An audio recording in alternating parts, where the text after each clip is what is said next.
സദൃശ്യവാക്യങ്ങൾ 4. മക്കളെ, അപ്പൻ്റെ പ്രബോധനം കേട്ട് വിവേകം പ്രാപിക്കേണ്ടതിന് ശ്രദ്ധിപ്പിൻ. ഞാൻ നിങ്ങൾക്ക് സൽബുദ്ധി ഉപദേശിച്ചു തരുന്നു. എൻ്റെ ഉപദേശം നിങ്ങൾ ഉപേക്ഷിക്കരുത്. ഞാൻ എൻ്റെ അപ്പന് മകനും എൻ്റെ അമ്മയ്ക്ക് ഓമനയും ഏകപുത്രനും ആയിരുന്നു. അവർ എന്നെ പഠിപ്പിച്ച് എന്നോട് പറഞ്ഞത്, എൻ്റെ വചനങ്ങളെ ഹൃദയത്തിൽ സംഭരിച്ചു കൊള്ളുക, എൻ്റെ കൽപ്പനകളെ പ്രമാണിച്ച് ജീവിക്കുക, ജ്ഞാനം സമ്പാദിക്കുക, വിവേകം നേടുക, മറക്കരുത്. എൻ്റെ വചനങ്ങളെ വിട്ടുമാറുകയും വരുത്. അതിനെ ഉപേക്ഷിക്കരുത്. അത് നിന്നെ കാക്കും. അതിൽ പ്രിയം വെക്കുക, അത് നിന്നെ സൂക്ഷിക്കും. ജ്ഞാനം തന്നെ പ്രധാനം. ജ്ഞാനം സമ്പാദിക്കുക. നിൻ്റെ സകല സമ്പാദ്യത്താലും വിവേകം നേടുക. അതിനെ ഉയർത്തുക, അത് നിന്നെ ഉയർത്തും. അതിനെ ആലിംഗനം ചെയ്താൽ അത് നിനക്ക് മാനം വരുത്തും. അത് നിൻ്റെ തലയെ അലങ്കാരമാല അണിയിക്കും. അത് നിന്നെ ഒരു മഹത്വ കിരീടം ചൂടിക്കും. മകനെ, കേട്ട് എൻ്റെ വചനങ്ങളെ കൈക്കൊള്ളുക, എന്നാൽ നിനക്ക് ദീർഘായുസ്സുണ്ടാകും. ജ്ഞാനത്തിൻ്റെ മാർഗം ഞാൻ നിനക്ക് ഉപദേശിക്കുന്നു. നേരെയുള്ള പാതയിൽ ഞാൻ നിന്നെ നടത്തുന്നു. നടക്കുമ്പോൾ നിൻ്റെ കാലടിക്ക് ഇടുക്കം വരികയില്ല. ഓടുമ്പോൾ നീ ഇടറുകയുമില്ല.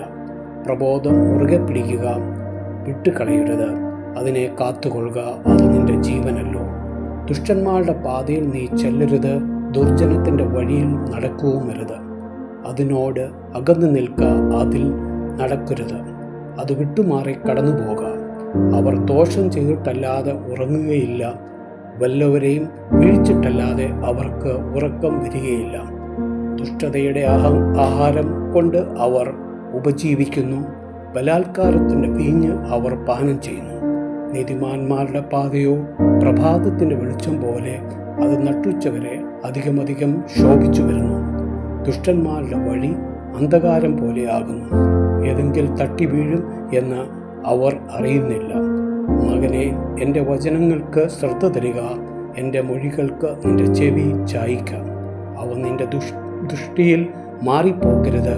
നിൻ്റെ ഹൃദയത്തിൻ്റെ നടുവിൽ അവയെ സൂക്ഷിച്ചു വെക്കുക. അവയെ കിട്ടുന്നവർക്ക് അവ ജീവനും അവരുടെ സർവ്വദേഹത്തിന് സൗഖ്യവുമാകുന്നു. സകല ജാഗ്രതയോടുകൂടി നിൻ്റെ ഹൃദയത്തെ കാത്തുകൊള്ളുക. ജീവൻ്റെ ഉത്ഭവം അതിൽ നിന്നല്ലോ ആകുന്നത്. വായുടെ വക്രത നിങ്ങൾ നിന്ന് നീക്കിക്കളയുക. അധരങ്ങളുടെ വികടം നിങ്ങൾ നിന്ന് അകറ്റുക. നിൻ്റെ കണ്ണ് നേരെ നോക്കട്ടെ. നിൻ്റെ കണ്ണിമ ചൊവ്വെ മുന്നോട്ട് മിഴിക്കട്ടെ. നിൻ്റെ കാലുകളുടെ പാതയെ നിരപ്പാക്കുക. നിൻ്റെ വഴികളെല്ലാം സ്ഥിരമായിരിക്കട്ടെ. ഇടത്തോട്ടോ വലത്തോട്ടോ തിരിയരുത്.